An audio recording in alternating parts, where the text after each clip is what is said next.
लायक सद करीम उलमा इकराम शोरा इज़ाम व जुमला हाज़रीन महफ़िल अस्सलामु अलैकुम व रहमतुल्लाहि व बरकातुहू।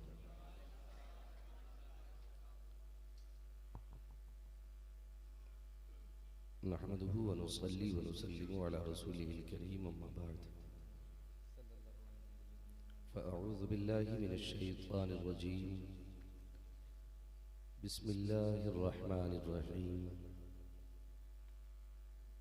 वमा अर्सलनाका इल्ला रहमतल लिल आलमीन सुभान अल्लाह सुभान अल्लाह। आमन्तु बिल्लाहि सदक़ल्लाहु मौलाना अज़ीम व सदक़ रसूलुहु नबियुल उम्मियुल मुतीउल मुबीनुल मुईनुल करीम व नहनु अला ज़ालिका लमिनश शाहिदीन वश शाकिरीन वल्हम्दुलिल्लाहि रब्बिल आलमीन। या खुदा बहरे जनाबे मुस्तफ़ा इमदाद कुन, या रसूल अल्लाह अज़ बहरे खुदा इमदाद कुन,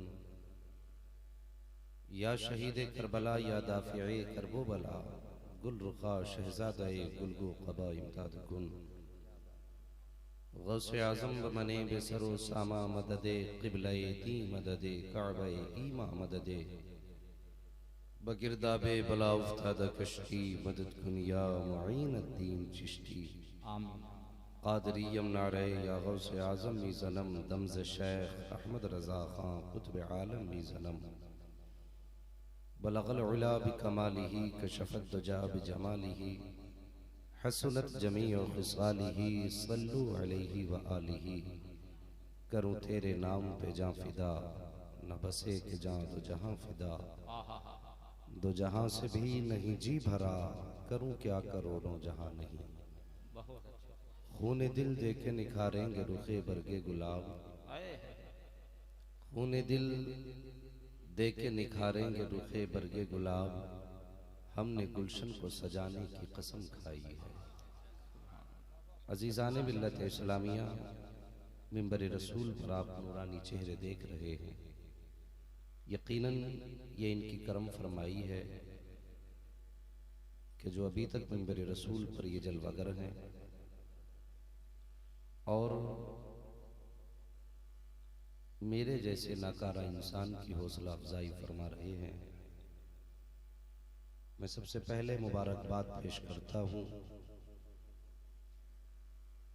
आप हजरात को कि आपने आज की रात के लिए मेहनतें करके कोशिशें करके अपनी खून पसीने की कमाई का एक एक रुपया इकट्ठा करके नबी के जिक्र की महफिल का इनेकाद किया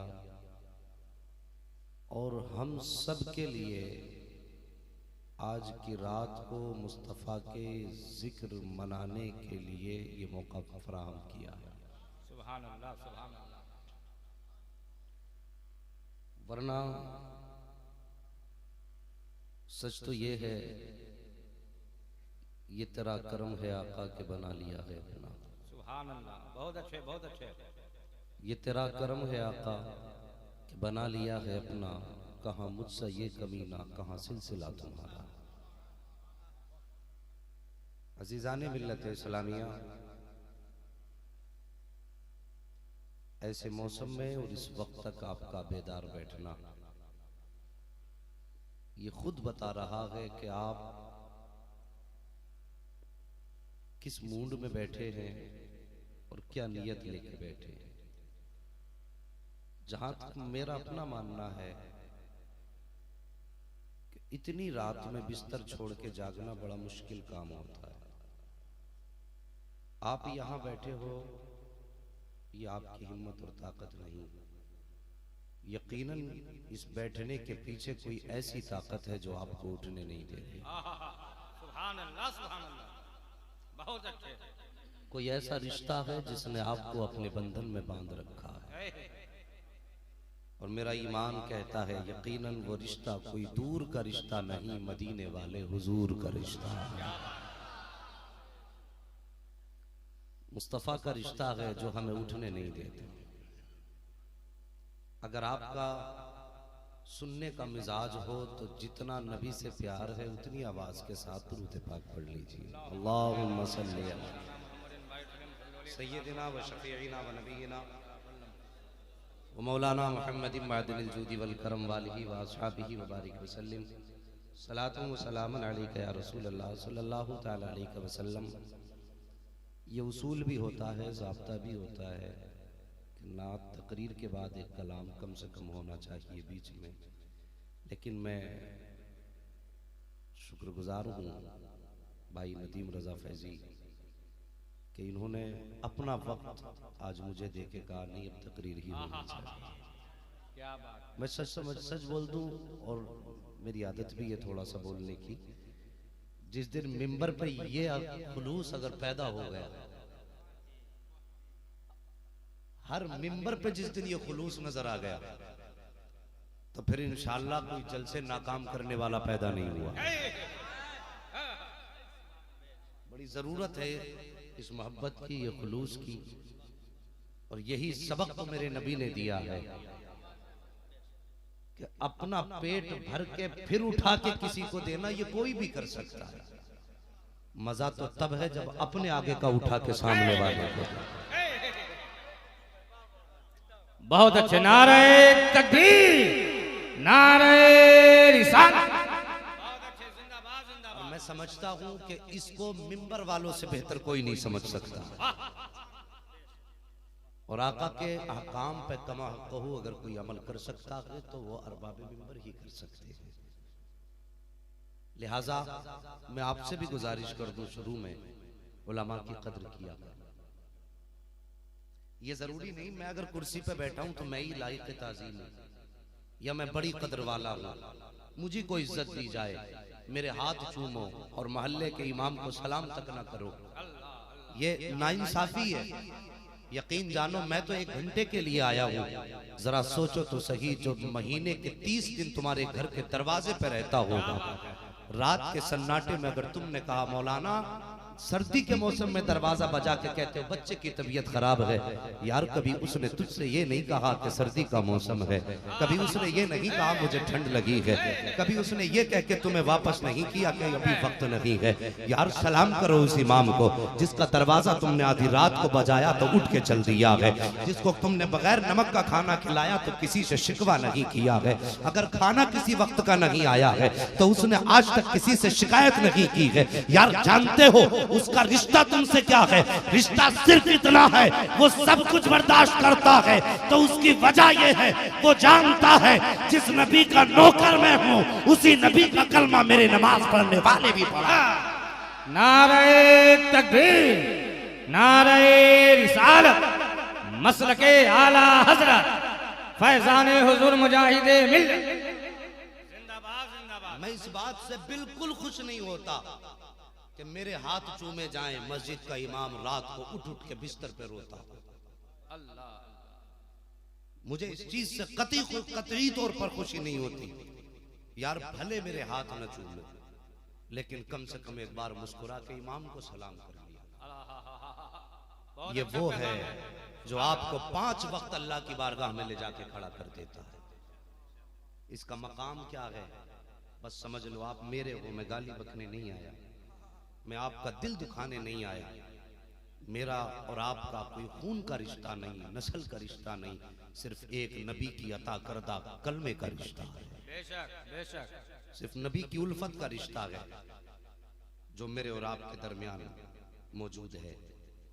याद रखो कभी भी मस्जिद में जाओगे अगर आपका बेटा भी मुसल्ले पे है, उलमा बताते भी हैं और आप भी जानते हैं, अगर आपने कह दिया कि पीछे अपने बेटे के, नियत बांधने से पहले पीछे इस इमाम की जगह आपने कह दिया ना पीछे अपने बेटे के, तो मुझे बताओ नमाज होगी? पीछे अपने भतीजे के, पीछे अपने बाप के, क्यों नहीं होगी? क्या वो बाप रिश्ते में बाप नहीं लगेगा? बेटा रिश्ते में बेटा नहीं लगता है? भाई रिश्ते में भाई नहीं लगता है? क्यों नहीं होती है?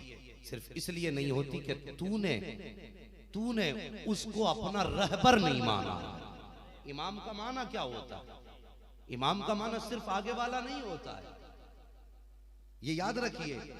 इमाम का माना होता है कि आपने उसको अपना रहबर, अपना मुक्तदा, अपना पेशवा माना, तब आपकी नमाज होती है। जरा सोच तो सही, अगर मिंबर रसूल पे आने के बाद रिश्ते बदल गए हैं, जो बेटा था वो इमाम बन गया है, जो भाई है वो इमाम बन गया है, जो बेटा था वो इमाम बन गया है, जो बाप है वो इमाम बन गया है, अगर एक रकात के लिए आने वाला मुसल्ले पे आ जाए तो रुतबों में इतना फर्क आ जाता है, तो जो 5 वक्त तुझे अल्लाह की बारगाह में लेके जाता हो, सोच तो सही उसके रुतबे की बुलंदी का आलम क्या रहता है। सुभान अल्लाह, सुभान अल्लाह, जिंदाबाद जिंदाबाद। और कर मेरे भाई, माशाअल्लाह। मैंने अक्सर देखा है जो उलमा की मुखालफत करते हैं उनकी मौतें अच्छी नहीं होती।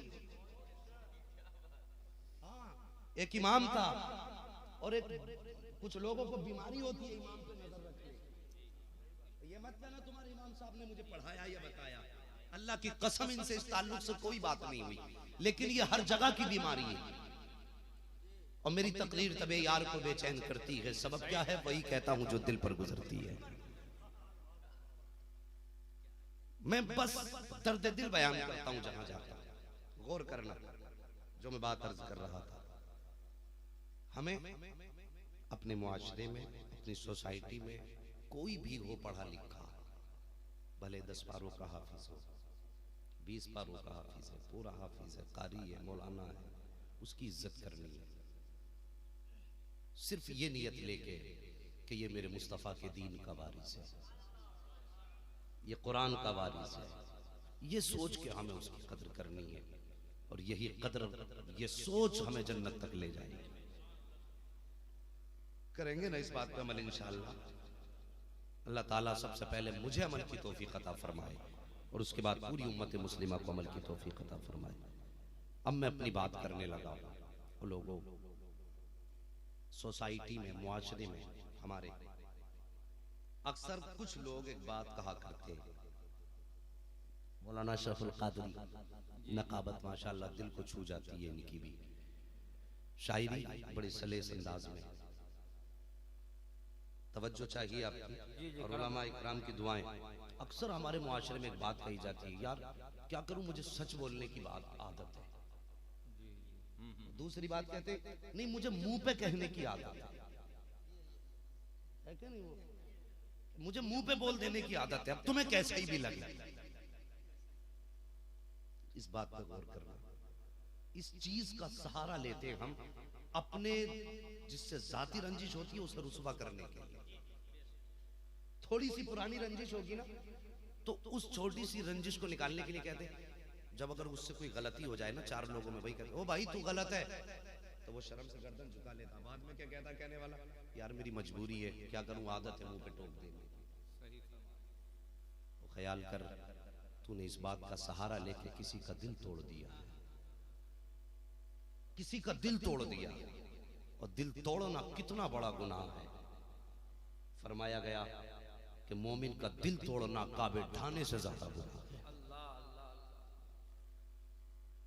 ख्याल करें इस बात का, जरा सी बात का सहारा लेकर के हम कह देते हैं, यार मुझे मुंह पे कहने की आदत है। तू कितना बड़ा मुंह पे बोलने वाला है, कितना बड़ा तू हक पसंद है, तू कितना भी बड़ा हक पसंद हो जा, मदीने वाले से बड़ा हक पसंद नहीं हो सकता है। तुझे कितनी भी बड़ी बीमारी हो मुंह पे टोकने की, तू कितना बड़ा मुसले हो जा, कितना ही बड़ा हक पसंद हो जा, मुस्तफा जाने रहमत से बड़ा हक पसंद नहीं हो सकता है। आज चौराहों पर लोगों को रुसवा कर दिया करते हैं और फिर यूं कॉलर झाड़ के चलते हैं, यार मैंने फला को टोक दिया, मुझसे गलत बात बर्दाश्त नहीं हुई। तू कितनी बड़ी इस्लाह करने वाला है, तू दिल तोड़ के जा रहा है। कभी गुंबद खजरा के मकीन का किरदार भी देख लिया कर। आका करीम के दौर में भी लोग गलती किया करते थे, उनसे भी खताएं हुआ करती थी, लेकिन इतने बड़े शान वाले पैगंबर ने कभी किसी को चौराहे पे खड़ा करके रुसवा नहीं किया था। जो था कायनात के लिए हादी बन करके आए थे, उन्होंने 4 लोगों में किसी को रुसवा नहीं किया था। अगर किसी के अंदर कोई कमी होती थी तो मेरे नबी के इस्लाह का अंदाज बड़ा प्यारा होता था। सरकार फरमाते थे,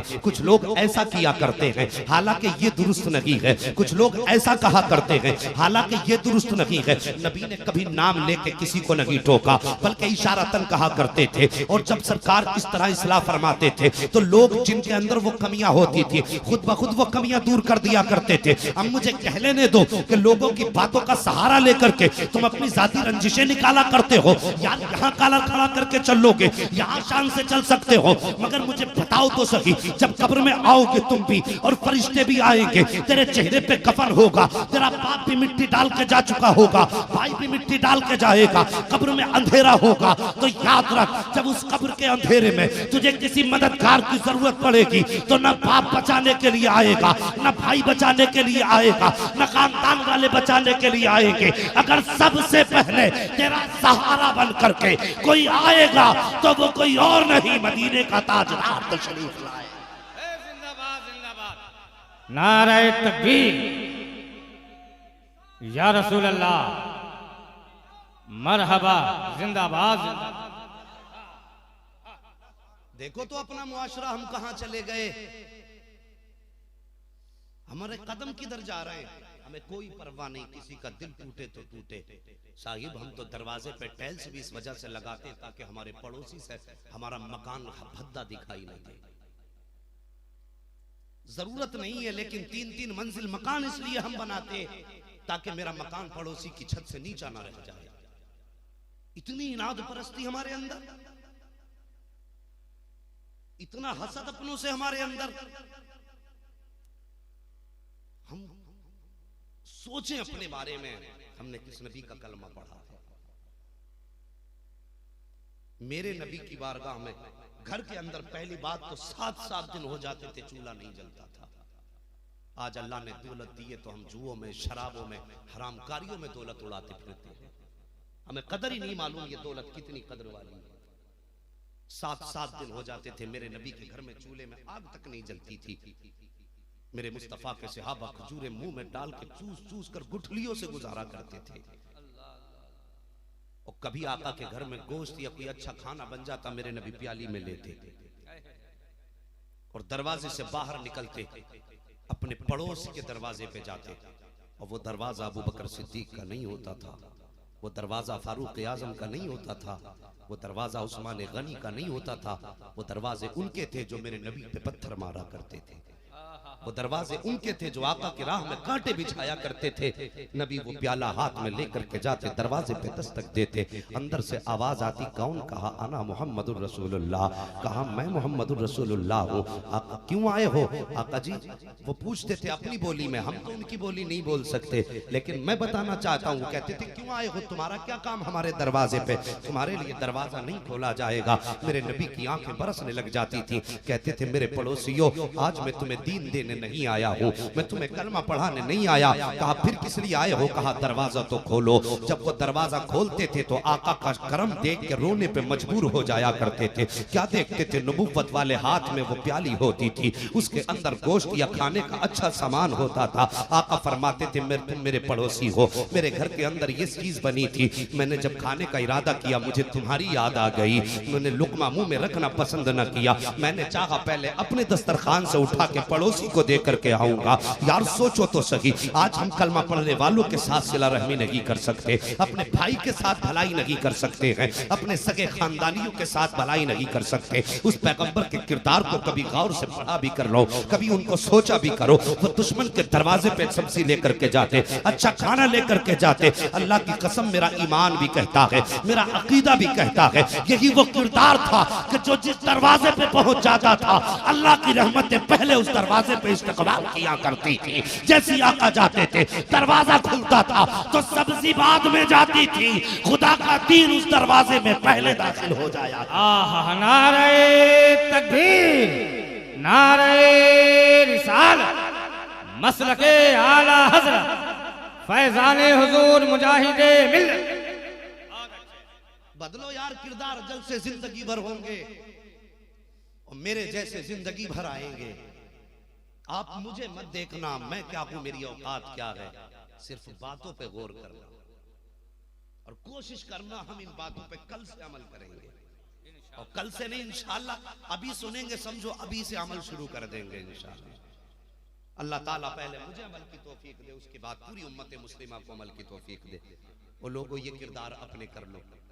हमारे किरदार देखिए, घर के अंदर सुबह में जब एक परिवार कहीं पे रहता है तो हजरत झगड़े तो होते ही रहते हैं, नाराजियां भी होती रहती हैं। भाई भाई से नाराज हो गया और फिर आलम क्या होता है, एक भाई के घर में कोई फंक्शन है तो वो अपने सगे भाई को बुलाने के लिए तैयार नहीं है। क्यों? कि अगर मैं उसके दरवाजे पे जाऊंगा मेरी मूंछ नीची हो जाएगी, मेरी नाक कट जाएगी, मेरी बात खराब हो जाएगी। यार गौर तो कर, तूने अपने घर पे फंक्शन किया, भाई से नाराजी है, भाई के बच्चों ने कहा अब्बा क्या हम इसके चचा के घर नहीं जाएंगे? बाप ने कहा बेटे दरवाजा बंद कर दो।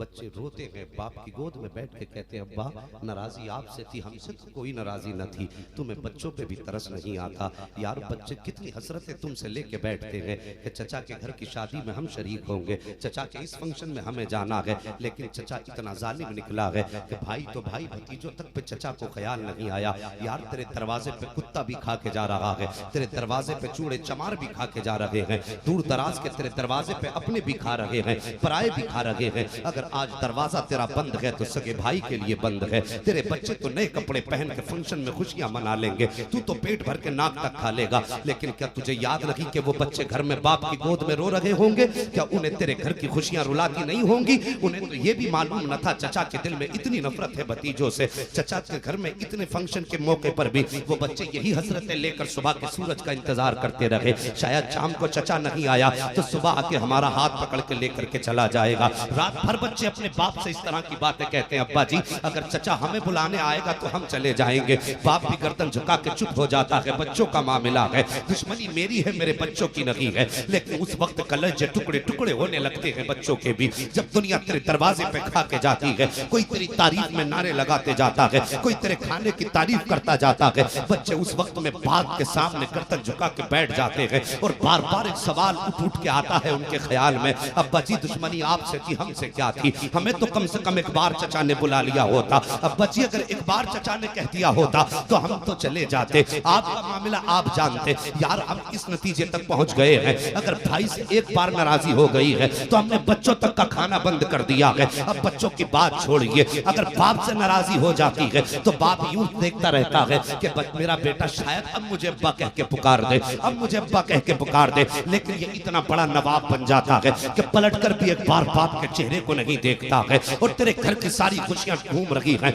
लेकिन तुझे याद नहीं आई तो बाप की याद नहीं आई है। अगर तुझे ख्याल नहीं आया है तो बाप का ख्याल नहीं आया है। तूने जाकर के अपने ठेकेदारों को मना लिया, मंत्रियों के दरवाजे पे 10 बार दावत देने के लिए गया, सेठों के दरवाजे पे चक्कर लगा लगा के तूने पैर की जूतियां तोड़ दी। अगर एक बार भी नहीं गया तो बाप के दरवाजे पे नहीं गया है। तेरे घर में फंक्शन है, बाप बैठा रहता है, तुम्हें क्या लगता है जब तुम बाप से नाराज होकर खुशियों में डूबे होते हो तो कौन सा ख्याल बाप को नहीं आता होगा? क्या बाप ये नहीं सोचता होगा कि जब इसने सबसे पहले जुमला बोलना सीखा था और मुझे अब्बा कह के पुकारा था तो मेरा सीना फख्र से चौड़ा हो गया था? क्या बाप को ये ख्याल नहीं आता होगा कि जब ये खड़े होकर के अचानक गिरता था तो दौड़ के मैं संभाला करता था? क्या बाप को ये ख्याल नहीं आता होगा कि जब इसके मुंह में दांत नहीं थे तब मैं अपने मुंह से लुक़मे चबा के खिलाया करता था? क्या बाप को ये ख्याल नहीं आता था होगा कि जब ये बीमार होता था तो मैं नहीं सोता था? क्या बाप को ये ख्याल नहीं आता होगा कि जब कोई इससे लड़ता था तो मैं उस पे बिगड़ जाया करता था? क्या बाप को ये ख्याल नहीं आता होगा कि इसके लिए मैंने खुशियों को कुर्बान किया है? क्या बाप को ये ख्याल नहीं आता होगा कि एक बार इसने एक तमन्ना की थी, बाबा मुझे नए कपड़ों की जरूरत है, लेकिन गुर्बत ने मेरे हाथ बांध रखे थे, बेटे के एक दिन के सवाल की वजह से मैं 3 दिन फैक्ट्री से वापस नहीं आया था। उस दिन ये तहिया कर लिया था कि वापस तब जाऊंगा जब बेटे के लिए कपड़े तैयार कर लूंगा, वापस तब जाऊंगा जब बेटे की ख्वाहिश पूरी कर दूंगा। यार उस बाप को तड़पा करके तुम खुशियां मनाते हो, उस बाप को रुला करके तुम अपने ऐश की जिंदगी में डूब जाते हो और उसके बाद कहते हो रहमतें रूठ गई हैं, अल्लाह मदद के लिए फरिश्ते नहीं उतार रहा है। मैं तुमसे पूछना चाहता हूँ, जब तुम अपने बाप के नहीं हो सकते हो तो फिर खुदाए पाक के कैसे हो सकते हो? जब तुम अपने बाप के वफादार नहीं हो सकते हो तो रसूल पाक के वफादार कैसे हो सकते हो? अगर तुम बाप को रुला करके ये दावा करते हो कि हम खुदा के वफादार हैं, अल्लाह की कसम तुम दावे में झूठे हो। अगर तुम बाप को रुला कर ये कहते हो मुस्तफा से प्यार है तो खुदा की कसम खा के मिंबर पे बैठ के कहता हूँ तुम्हारा दावा झूठा है। कसम खुदा की, सच्चा वो होता है जिसे बाप का भी ख्याल होता है, रसूल पाक का भी ख्याल। नारे तकबीर, नारे रिसालत, करामत हुजूर ताजु शरिया, नारे तकबीर, जिंदाबाद जिंदाबाद। साहिब बाप को राजी कर लो, बाप को राजी कर लो तो जवाब क्या दिया जाता है कि वो बहुत नाराज है, मुझसे राजी नहीं होंगे। तवज्जो है मेरी तरफ, गौर से सुनना प्यारे। अगर कहा जाए बाप को मना लो तो सीधी बात कहते हैं वो बहुत नाराज है, और तुम क्या जानो मेरे बाप को, बहुत खराब है, ये जुमला बोला जाता। तुम क्या जानो बाप को, मेरे बहुत खराब आदमी है वो। यार तू हमें समझा रहा है, तूने बाप को कभी करीब से जाना ही नहीं। इतने लोग मजमे में बैठे हो, नबी के जिक्र की महफिल में होकर कोई माँ बाप से नाराज है या माँ बाप उससे नाराज है, तो जैसी जलसे से उठ के जाना, बाप के कदम पकड़ लेना। क्या बात है। अगर वो सो रहे हो तो उनके तलवों पे जाके अपनी पेशानी रख देना एक बार। कितनी भी नाराजी हो, तूने अगर गाली भी बकी है ना, और उसके बाद बाप की आंख खुलेगी, उठ के बैठ जाएंगे, बेटे यही जुमला होगा बाप की जबान पे, बेटे क्या हुआ, और तुम कहोगे अब्बा मुझे माफ कर दो। फिर उसके बाद का जुमला मैं बता देता हूँ, वो तो जब कहेंगे मैं भी बता दे रहा हूँ। जैसे तुमसे बाप कहेंगे बेटे क्या बात है, और तुम कहोगे अब्बा माफ कर दो, तो बाप कहेगा बेटे मैंने तो माफ तुझे उसी दिन कर दिया था, बस तेरे आने का इंतजार कर रहा था। मैंने तो उसी दिन माफ कर दिया था, बस तेरे आने का इंतजार कर रहा था। और तुम इन्हें नाराज करके बैठे हो, तुम इन्हें भुला के बैठे हो। तेरे दरवाजे पे कुत्ते पेट भर के जाएं, बाप के लिए दरवाजा बंद। तेरे दरवाजे पे दुनिया के रिश्वतखोर और हराम की कमाई खाने वाले खा करके जाएं, और जिसने तुझे लुकमा लुकमा खिला के तुझे इतना बड़ा किया, आज तेरे दस्तरखान पे उसकी जगह नहीं बची, उसका हक नहीं तेरे दस्तरखान पे। हम किसी को माफ नहीं करते हैं, इसलिए कि हमारी अना का मामला होता है। छोटे बड़े भाई नाराज है तो बड़ा नहीं जा सकता दरवाजे तक, मैं क्यों जाऊं, मैं बड़ा हूं। वो लोगों इज्जत देने से इज्जतें घटा नहीं करती, दूसरों को इज्जत देने से इज्जतें बढ़ा करती हैं। इज्जतें बढ़ा करती हैं इज्जत देने से। और तुम तो बाप को रुला के बिस्तर पे चादर ओढ़ के सो जाते हो। मेरे नबी कभी अपने चचा से आगे नहीं चलते थे, मेरे नबी कभी अपनी चचा से आगे नहीं चले। आका से कहा गया आका आपके चचा खुद अर्ज करते हैं या रसूलल्लाह आप मुझसे आगे चला करें, आप मेरे पास बगल में चलते हैं आका मुझे हया आती है। ये चचा कह रहे हैं आका आप मेरे बगल में चलते मुझे हया आती है। मेरे नबी का जुमला सुनो, आका फरमाते हैं चचा लोग बताते हैं तुम्हारी सूरत मेरे बाप अब्दुल्ला से मिलती है, तुम्हारी सूरत मेरे बाप अब्दुल्ला से मिलती है। अगर मैं तुम्हें अपने पीछे करता हूं तो मुझे लगता है मैंने अपने बाप को अपने पीछे कर दिया है। यार वो सैयदुल अंबिया होकर के रिश्तों का इतना ख्याल करते हैं, तो तुझे और मुझे इस रिश्ते की कितनी कदर करनी चाहिए। हमने तो इस रिश्ते की कदर नहीं जानी। सोशल मीडिया पे आए दिन लोग व्हाट्सएप पे कमेंट में फेसबुक पे क्या भेजते हैं, बूढ़े माँ बाप के फोटो चिपका देंगे और थोड़ी देर के लिए उसमें दो बातें ताज़ियत की कह देंगे कि साहब माँ बाप की कदर किया करो, जबकि खुद का अपने घर का हाल ये होगा कि पता नहीं कितने दिन से बाप को सलाम नहीं किया। हमारी कौम का मामला क्या है, अगर अभी कोई पीर आ जाए बेहोश हो जाएंगे हाथ छूने। मैं गलत नहीं कह रहा हूं, एक दूसरे के ऊपर चढ़ जाएंगे, लाते लगे, घूसे लगे, टांग टूटे, मुंह फूटे, हाथ चूमने मिल जाए। यार हाथ ही अगर चूमना है ना तो पहले उस बाप का हाथ चूमो जिसके हाथों में ठेठे पड़ गई तुझे मजदूरी करके खिलाते खिलाते। आज जिनके हाथ जिनकी खाले हड्डियों से चिपक गई जाकर के, मांस नहीं बचा, सारी जिंदगी तुम्हारे नाम कर दी और वो तुम्हारे सलाम को तरसते रहे। हाथ चूमना तो उनका जाके चूमो। जरा सी बात करके आकर के अपनों से रिश्ता तोड़ देते हो, किसी का भी दिल तोड़ देते हो। माँ बाप का रिश्ता बड़ा नर्म रिश्ता है, बड़ा नाजुक रिश्ता है, इसको पूरी जिंदगी भी नहीं समझ पाएंगे। इसका एहसास कब होता है, जब हम बाप बनते हैं और हम पीछे मुड़ करके देखें अपने, तब हमें लगता है कि हमारे माँ बाप ने हमारे लिए क्या किया। और वो भी उन लोगों को एहसास होगा कि जो एहसास करना जानते हैं, जिनके जहन में इस तरह के ख्याल कभी कभी आ भी जाया करते हैं, वरना खा के और सोने वाले जानवरों की समझ में कुछ नहीं आता है। एक शख्स है, अरब की जमीन पर है, वो ईरान की तरफ है, उसका ऐलान है, वो लोगों जो अपने माँ बाप को बोझ समझता हो वो मुझे ला करके दे जाए। गौर करना मेरी बात पर। नींद तो नहीं लग रही है आपको?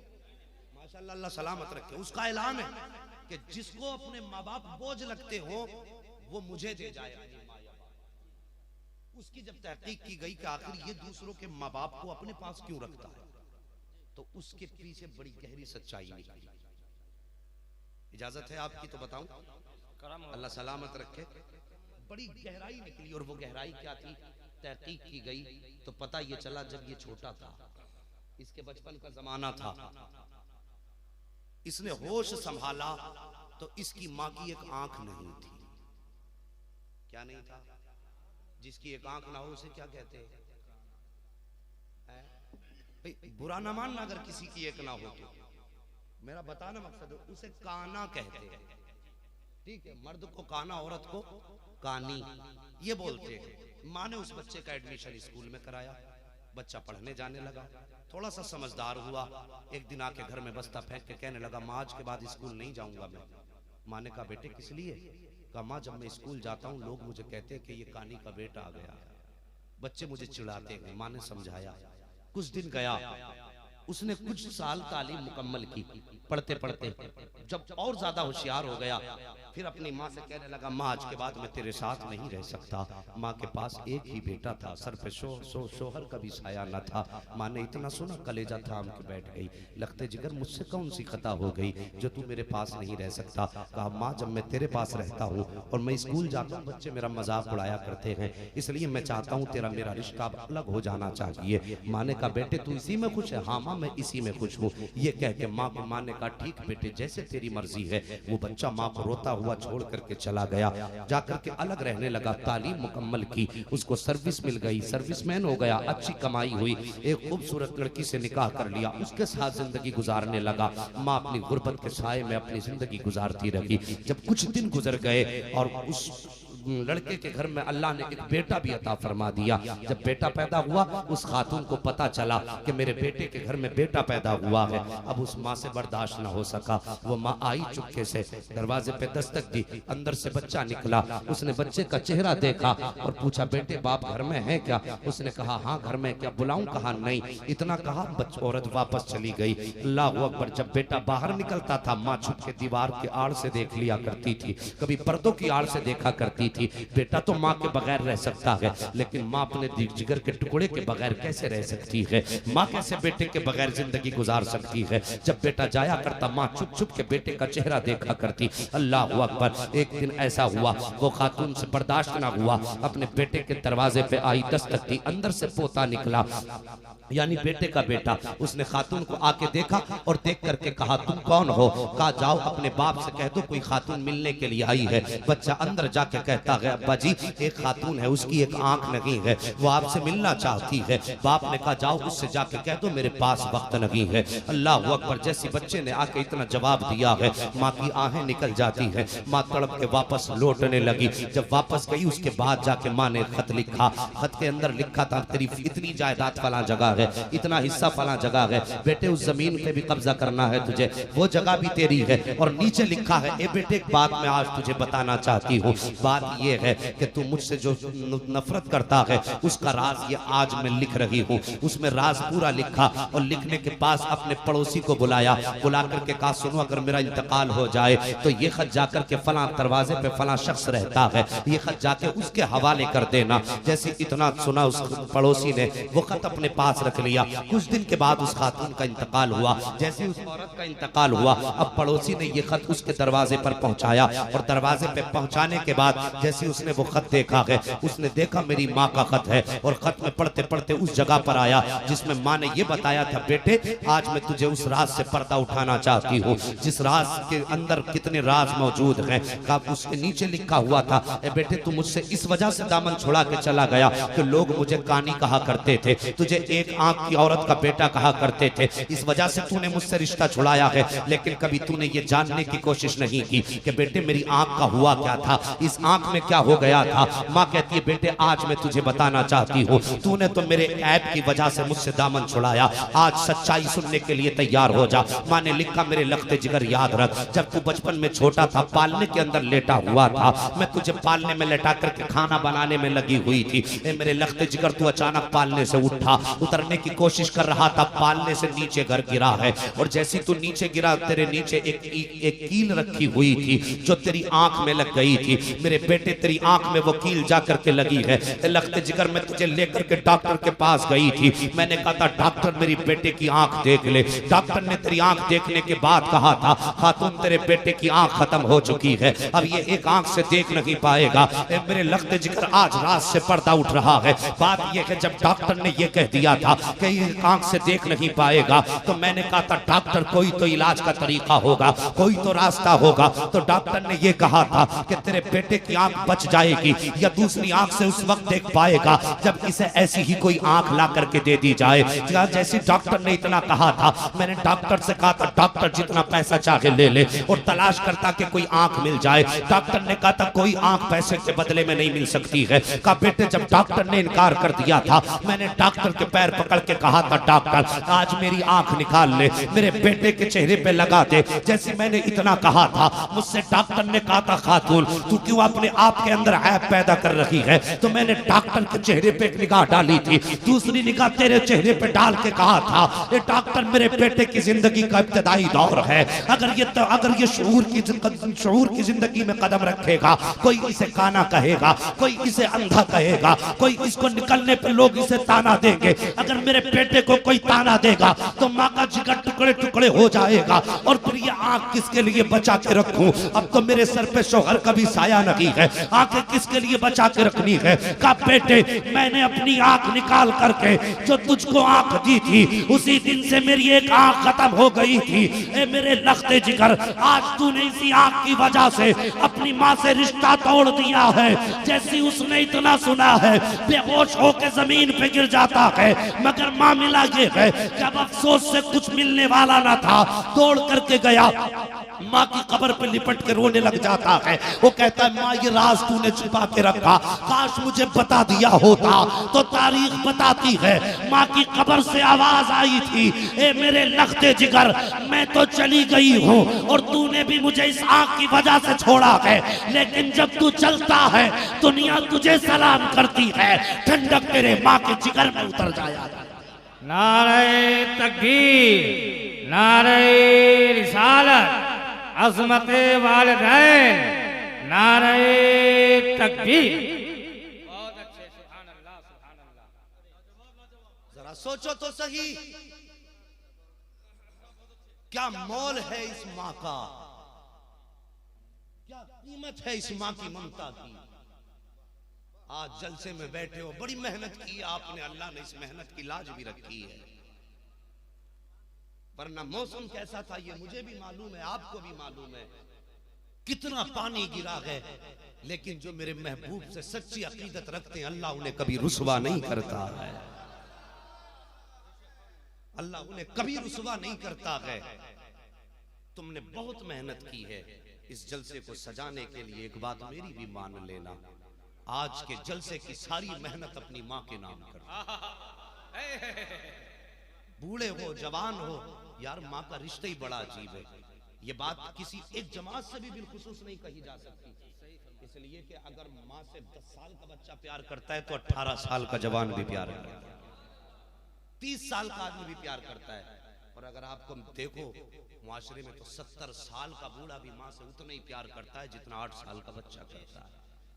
यकीन ना हो ना तो कभी किसी सफेद दाढ़ी वाले से जिसके सर के भी बाल सफेद हो गए हो, कांधे पे हाथ रख के इतना पूछ लेना, बाबा क्या कभी तुझे माँ की याद आती है? बस इतना पूछ लेना और फिर झांक के उसकी आंखों में देखना, उसके आंखों के आंसू तुम्हें बचपन की ममता की कहानी सुनाएंगे। और वो बचपन की ममता की दास्तान, उसके गिरने वाले आंसू तुम्हें ऐसे सुनाएंगे, ऐसा लगेगा उस 70 साल के बूढ़े को कि जैसे आज भी मैं माँ के आंचल में दौड़ के आके छुप के बैठ गया।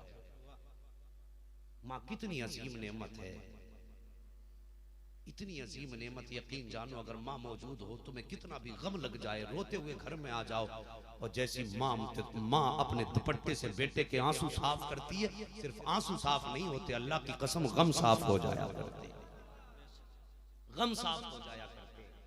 तो माँ होती है ना तो फिर रोने का भी एहसास नहीं होता, और अगर माँ चली जाती है ना तो फिर जितना चाहो रो लेना, कोई दुपट्टे से आंसू पोंछने वाला नहीं मिलने वाला। और तुमसे उसका रिश्ता कितना गहरा है। मुनव्वर राना ने एक शेर कहा था, मुझको हर हाल में बख्शेगा उजाला अपना, चांद रिश्ते में नहीं लगता है मामा अपना, मैंने रोते हुए पूछे थे किसी दिन आंसू, मुद्दतों माँ ने नहीं धोया दुपट्टा अपना। उसे तो तुम्हारे आंसू भी इतने प्यारे हैं, जिस दुपट्टे में तुमने आंसू साफ कर दिए थे, माँ उस दुपट्टे को भी हिफाजत से रखती है। इसमें मेरे लाल के आंसू लगे हैं। यार माँ को इतना प्यार है तो फिर बेटों को कितना प्यार होना चाहिए, फिर बेटों को माँ से कितना प्यार होना चाहिए। ये सबक मदीने वाले मुस्तफा से सीखो। मेरे नबी की बारगाह में किसी चीज की कमी थी? बोलो, नींद आने लगी क्या?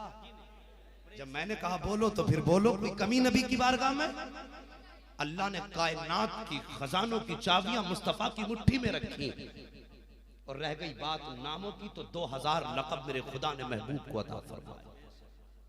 2000 नाम मेरे रब ने दिए महबूब को, इतने सारे नाम अल्लाह ने महबूब को अता फरमाए, कोई कमी नहीं।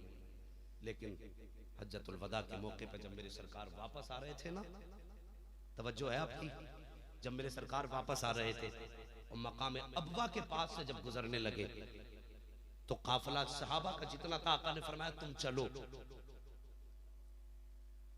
गौर कीजिए, फरमाया तुम चलो। हजरत आयशा सिद्दीका से फरमाया आयशा जरा ठहर। अपनी सवारी की रस्सी हजरत आयशा सिद्दीका के हाथ में थमा दी। फरमाया आयशा इसे लेकर के जरा यहाँ खजूर के नीचे बैठ जाओ। आका जी किधर जा रहे हैं? फरमाया आयशा मैं अभी आ रहा हूँ। वो फरमाया जब तक मैं ना आ जाऊं तुम यहाँ से उठना मत। ये भी जुमला याद रखना पड़ेगा, जब तक मैं ना आ जाऊं यहाँ से उठना नहीं है। हजरत आयशा सिद्दीका फरमाती नबी गए मैं देखती रही एक पहाड़ी की चढ़ाई पे चढ़े, और चढ़ने के बाद आप थोड़ा सा ढाल पे उतर गए, मेरी आंखों से ओझल हो गए सरकार। फरमाती मैं बैठी रही, फरमाती थोड़ी देर के बाद आका के रोने की आवाज आई, और फरमाती सरकार इस दर्द के साथ रोए कि मेरा दिल कहता था आयशा ये रस्सी छोड़ जाके नबी को संभाल। इस दर्द के साथ सरकार रोए। फरमाती बड़े दर्द के साथ रोए, और जब वापस आए ना तो आका करीम मुस्कुराते हुए तशरीफ ला रहे थे। यूं मुस्कुराए जान सी कलियों में पड़ गई, यूं लब कुशा हुए के गुलिस्तां बना दिया। अल्लाह अकबर, उनके मुस्कुराने से तो रहमतें बरसने लग जाती हैं। फरमाती सरकार आए ना तो मुस्कुरा रहे थे। मैं अर्ज करती हूँ सरकार अभी आप गए, जाने के बाद इतने दर्द के साथ रोए, सरकार मैं बर्दाश्त नहीं कर पा रही थी। आका क्या मामला था? मेरे सरकार फरमाते हैं आयशा आज मैं जब हज्जतुल वदा के बाद वापस पलटा ना तो मुझे मेरी माँ आमिना की याद आ गई। मेरा दिल चाहता था काश आज के इस मंजर को मेरी माँ देखती और देख करके कितनी खुश हो जाती। ए आमिना, ए आयशा, मुझे माँ उस वक्त छोड़ करके चली गई जब मैं 6 साल की उम्र का था। अल्लाह अकबर। मेरे नबी फरमाते आयशा मुझे माँ की याद आई, मैंने तुम्हें यहाँ बैठा दिया और मैं गया सीधी अपनी माँ की कब्र पर। सैयदा आमीना की कब्र पर नबी तशरीफ लेकर के गए। आका फरमाते आयशा मैं बैठ गया और उसके बाद मुझे ख्याल आया काश आज मोहम्मद की माँ मौजूद होती और मुझे बेटा कहकर के पुकारती, मुझे सीने से लगाती, मेरे कलेजे को ठंडक मिल जाती। का जब इतना ख्याल आया है तो मैं माँ की याद में बड़े दर्द के साथ रोया और उसके बाद मेरे यूं हाथ उठ गए। मैंने अर्ज की थी परवरदिगार आलम, जिंदगी देने वाला भी तू है, मौत देने वाला भी तू है। ए मेरे मालिक आज तेरा महबूब चाहता है काश आज तेरे महबूब की माँ जिंदा होती, मुझे माँ बेटा कहकर के पुकारती, सीने से लगाती, तेरे महबूब का कलेजा ठंडा हो जाता। मैंने कहा इतना जुमला मैंने कहा और उसके बाद कहा था ए मौत देने वाले मेरी माँ को जिंदगी अता फरमा दे। आका फरमाते हैं आयशा जैसी मैंने इतना जुमला कहा है माँ की कब्र खुल जाती है और मेरी माँ आमिना कब्र से बाहर तशरीफ लाती है और उसके बाद आई है, मुझे बेटा कह के सीने से लगाया है। आयशा जैसी मुझे माँ ने बेटा कह कर के सीने से लगाया जा, आयशा मेरा कलेजा ठंडा हो गया और मुस्कुरा इस बात पे रहा हूँ कि आज माँ से मिलके भी आया हूँ और माँ को अपना कलमा पढ़ा कर भी आ गया। अल्लाह अकबर। ये माँ होती। आका फरमाते आज माँ से बातें भी करके आया हूं, माँ को अपना कलमा भी पढ़ा के आया। अल्लाह अकबर। ये माँ होती है, इसकी कदर कर लो। करेंगे ना इंशाअल्लाह। और याद रखिए, हमें किसी का दिल नहीं तोड़ना। अगर आपका भाई आपसे नाराज है, छोटा है आपसे, यहां जलसे में क्यों बैठे हो? इसलिए कि अल्लाह राजी हो जाए। भाई यही तो मकसद है ना। जिक्र खैर का भी मकसद यही है, अल्लाह राजी हो जाए, उसका रसूल राजी हो जाए, मुस्तफ़ा राजी हो। मुस्तफ़ा राजी होंगे, अल्लाह जन्नत दे देगा। और एक बात बता दूं, मेरे नबी ने फ्री में जन्नत दी है। आका फरमाते हैं, जब कोई अपने रूठे भाई को पहले सलाम कर लेगा, उसे जन्नत की जमानत मदीने वाला दे रहा है। पूरी रात यहां बैठो और फिर रूठे को ना मनाओ, फायदा नहीं। थोड़ी देर यहां बैठ लो और इस बात पे अमल कर लो। अगर आपका भाई नाराज है, सुबह उठ के चले जाना, दरवाजा बजा देना। अगर दरवाजा खुले और तुम्हारे सामने तुम्हारा भाई खड़ा हो और तुम्हें देख के ये कहने लगे, तुझे शर्म नहीं आई यहाँ आते हुए? तुझे गैरत नहीं आई मेरे दरवाजे पे आते हुए? कौन सा चेहरा लेकर के आया है? अगर तुम्हारा भाई तुम्हें ये ताना दे करके, धक्का दे के वापस करे, तो तुम्हें गुस्सा नहीं करना है, तुम्हें गाली नहीं देनी है, बल्कि उसका चेहरा देख के मुस्कुरा देना है। वो कहे कि कितना बड़ा बेगैरत है, मैं धक्का दे रहा हूँ, वापस कर रहा हूँ, फिर भी मुस्कुरा रहा है, तुझे शर्म नहीं आती? तेरी इज्जत है कि नहीं? तो बस इतना कह देना, ओ मेरे भाई, आज मैं अपनी इज्जत के लिए नहीं, बल्कि मदीने वाले की मोहब्बत के लिए आ गया हूँ। आज इज्जत की परवाह लेकर के नहीं, बल्कि जन्नत के लिए आया हूँ। तू मुझसे राजी हो जा, मदीने वाला मुझे जन्नत अता कर दे।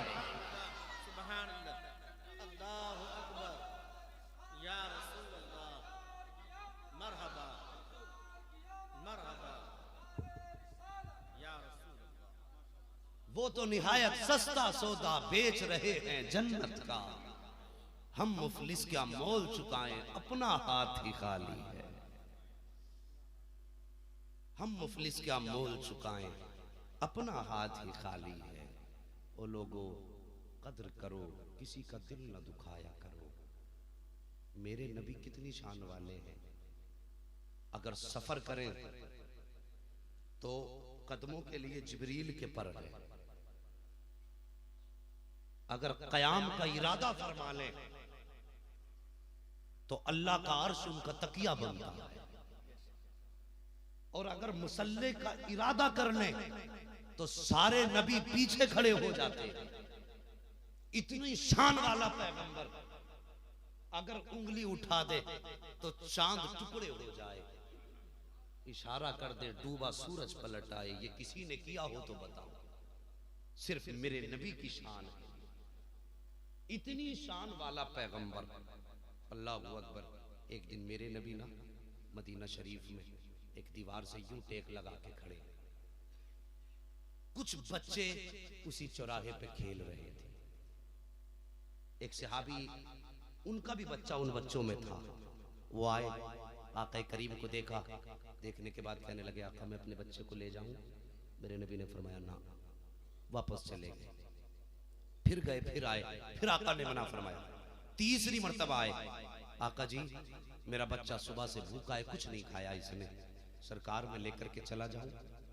आका फरमाते नहीं। वो अर्ज करते हैं, सरकार आप क्यों मना फरमा रहे? मेरे नबी फरमाते, तुझे पता नहीं है जिनमें तेरा बच्चा खेल रहा है, इन बच्चों में कुछ यतीम बच्चे भी खेल रहे हैं, कुछ यतीम बच्चे भी खेल रहे हैं। तुम्हें क्या लगता है मैं बिला वजह में खड़ा हूं? आका फरमाते हैं, जब बाप वाले बच्चे अपने बाप को देख के खुश हो तो यतीमों को उनके बाप की याद ना आए, उनके ये ख्याल ना आए काश हमारा भी बाप होता तो वह हमें देख के मुस्कुराता। मुस्तफा फरमाते, इसी ख्याल से मैं यतीमों को देख के मुस्कुरा रहा हूं। यार इतनी शान वाला नबी अपना वक्त बच्चों का दिल लगाने में दे रहा है, और फिर तेरी मेरी औकात क्या है? हमारे यहाँ पे मैयत होती है, मौत होती है, 3 दिन तक खूब सीने से लगाया जाता, भतीजा जी मेरा भतीजा, आज से मेरा बेटा ही, आज से मेरा बेटा। जब मेहमान आने जाने बंद, फिर रिश्ते ही खत्म, फिर रिश्ते ही खत्म हो जाते। और तुम्हें क्या लगता है सिर्फ नमाज रोजा हज ज़कात ही में दीन है? क्या यही इबादत है सब कुछ? ये अल्लाह के फर्ज है हम पे। और याद रखो, असल दीन मुस्तफा के किरदार में, आका के किरदार को अपनाना पड़ेगा। हम अपने यतीम भतीजों को कुछ दिन सीने से लगाते हैं, उसके बाद छोड़ देते। फिर मामला क्या होता है, अपने बच्चे नए से नए कपड़े पहनते और यतीम भतीजों के बदन पर जो कपड़े होते कई कई जगह से फटे होते। हमारे गांव देहातों का जो मामला है उनमें अक्सर बेवा औरतें जो होती हैं, शोहर के इंतकाल के बाद उनके घर का खर्च मुश्किल हो जाता है। होता है कि नहीं? अरे ये बात सच है कि नहीं?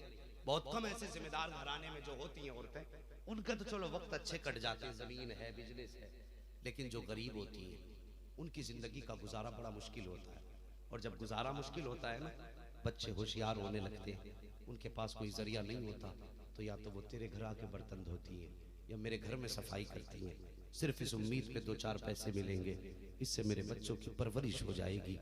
यार हमने नबी का कलमा पढ़ा है, अगर कोई यतीम बेटी अपने बचपन में मजबूरी में किसी के घर पे काम करने जाती है, तो आज नबी का कलमा पढ़ने वाले चौराहों पे खड़े होकर के उसकी गुर्बत का मजाक उड़ाया करते हैं। हम वो हुआ क्या है, अगर कोई बेवा की गुर्बत की वजह से उसके बदन के कपड़े फट जाते हैं, तो बजाय इसके कि हम उसका बदन अपनी मेहनत की कमाई से ढांके, हम ये नहीं करते, बल्कि उसके फटे हुए कपड़ों में झांकने की कोशिश किया करते हैं। उसके फटे कपड़ों में उसके जिस्म को हम देखना चाहते हैं, झांकना चाहते हो। तुमने किस नबी का कलमा पढ़ा है और तुम्हारे कदम किधर जा रहे हैं, बजाय इसके कि तुम्हें उसके बदन पे चादर डालनी थी, तुमने उसको झांकना शुरू कर दिया। बेवाए औरतों के बदन सलामत नहीं है, यतीम बेटियां रास्तों में निकलना उनका मुश्किल है। हमारी कौम के कुछ नंगे कुत्ते खड़े हो जाते हैं जो यतीम बेटियों का निकलना दुश्वार कर देते हैं। अपनी आंखों की हिफाजत करो, मेरे मुस्तफा के किरदार को अपनाओ। हमें आका ने कौन सा मुआशरा दिया है, वो लोग आज यतीम अगर बेटियां हो जाती हैं तो बेसहारा होकर तड़पा करती हैं, आने वाले कल के ख्याल को सोच के रोया करती हैं,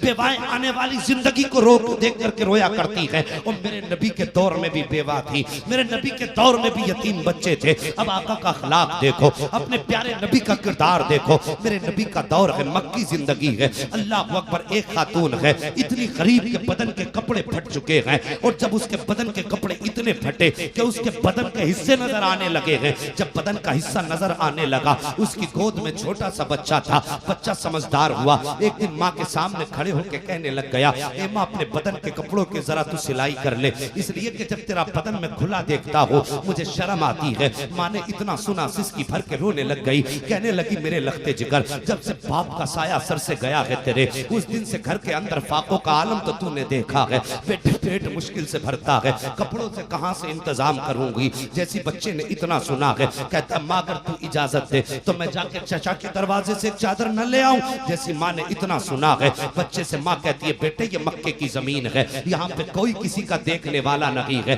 बच्चे ने कहा था, माँ हो सकता है बाप के रिश्ते का ख्याल आ जाए चचा को। माँ ने कहा, बेटे अब तेरी मर्जी है। अल्लाह अकबर। जैसी बच्चे ने इतनी बात कही है, माँ ने कहा, ठीक तेरी मर्जी। बच्चा घर से चला है, चचा के दरवाजे पे आया, दस्तक दी है। जैसी दस्तक दी है, अंदर से आवाज आई, कौन है? कहा कि चचा मैं तुम्हारे भाई का बेटा हूँ। कहा किस लिए आए हो? कहा चचा हम इतने गरीब हो गए हैं कि माँ के कपड़े कई जगह से फट चुके हैं, कोई चादर ही हमें दे दी जाए। जैसे इतना सुना, चचा ने दरवाजा खोला, धक्का दिया भतीजे को, कहा जा तेरे लिए यहाँ पे कोई कपड़ा नहीं है। जैसे चचा ने धक्का दिया है, बेटे ने अपने कपड़े झाड़े, चचा का चेहरा देखा रोने लग गया और रो के कहा था, आज पता चल गया बाप की कदर का आलम क्या होता है। जिनके बाप चले जाते उन बच्चों की जिंदगी कैसी हो जाती है। ये कहते बच्चा रोता हुआ वापस चला है। जैसी वापस चला है, रास्ते में एक मुस्तफा के सहाबी से मुलाकात हो जाती है। जैसे सहाबी ने बच्चे को रोता देखा है, हाथ पकड़ के कहा था, बेटे इस उम्र में रोने की वजह क्या है?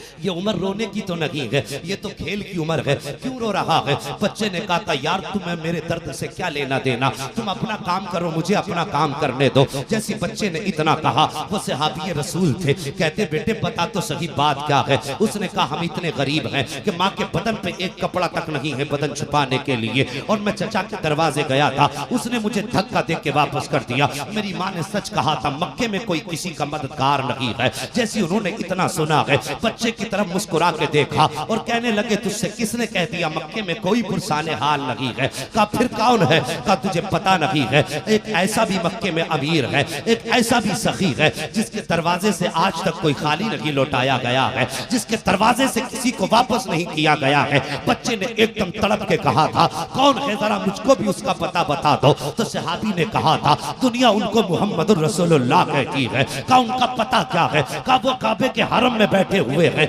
काबे के दीवार के साए में मिलेंगे। बच्चा माँ का बड़ा फरमाबरदार था, कहने लगा जाऊंगा जरूर, लेकिन पहले माँ से इजाजत लेकर के आऊंगा। जैसी घर में बच्चा आया है, उधर चेहरा आंसुओं से भीगा था, उधर लबों पे मुस्कुराहट भी थी। माँ ने कहा था, बेटे तेरे चेहरे के आंसू बता रहे हैं कि तू गम के धक्के खा के आया है, लेकिन तेरे लबों की तबस्सुम की वजह क्या है? तू मुस्कुरा क्यों रहा है? बच्चे ने कहा था, माँ जब चचा ने धक्का दिया था तब तो मैं दर्द से रोया था, लेकिन जब से एक सखी का पता चल गया है मेरे लबों की मुस्कुराहट नहीं थम रही है। माँ ने कहा था, बेटे ऐसा सखी कौन है? बच्चे ने कहा था, माँ उसे मोहम्मदुर रसूलुल्लाह कहते हैं। जैसी माँ ने इतना सुना है, कहा ना लखते जिगर उसके दरवाजे पे मत चले जाना। सुना ये है कि जब कोई उसके करीब पहुंच जाता है तो वो उसको अपना कलमा पढ़ा दिया करता है। बच्चे ने माँ की बात को सुना, कहता है, माँ एक बात बता। कहा क्या? कि अगर तू इजाजत दे तो मैं उससे सिर्फ चादर लेके आऊंगा, उसका दीन कबूल नहीं करूंगा। माँ ने कहा था, बेटे वो पहले दीन कबूल कराता है, उसके बाद दूसरों की बात माना करता है। बच्चा करता है, माँ तेरे सर की कसम है, मैं जाऊंगा पहले उससे वादा कर लूंगा, उसके बाद चादर लूंगा। माँ ने कहा, ठीक है बेटे, लेकिन दूर से ही बात करना है। बच्चे ने इतना सुना है, हरम शरीफ में आया है, दरवाजे पे आया मेरा नबी, कायनात का पैगंबर, हसनैन का नाना, सैयदा फातिमा ज़हरा का बाबा, मालिके जन्नत, मालिके कौसर, सैयदुल अंबिया, सैयदुल अबरार, सैयदुल अखयार, आकाए कायनात, रब का चहीता पैगंबर हरम काबा में है। जैसे बच्चे ने आके कहा था, या मोहम्मदा, जैसे इतना जुमला कहा था, आका ने पुल के पीछे देखा, उसने कहा, तुम्हारा नाम मोहम्मद है? मेरे नबी मुस्कुराए, फरमाया, हाँ मेरा नाम मोहम्मद है। उसने कहा, एक बात पहले सुन लो, मुझे तुम्हारा दीन नहीं कबूल करना है, तुम्हारा कलमा नहीं पढ़ना है, बल्कि आज तुम्हें मेरी बात मानना पड़ेगी। आका मुस्कुरा के फरमाते, बेटे वो तेरी मर्जी है, तू मान या मत मान, मोहम्मद तेरी हर बात मानने के लिए तैयार है।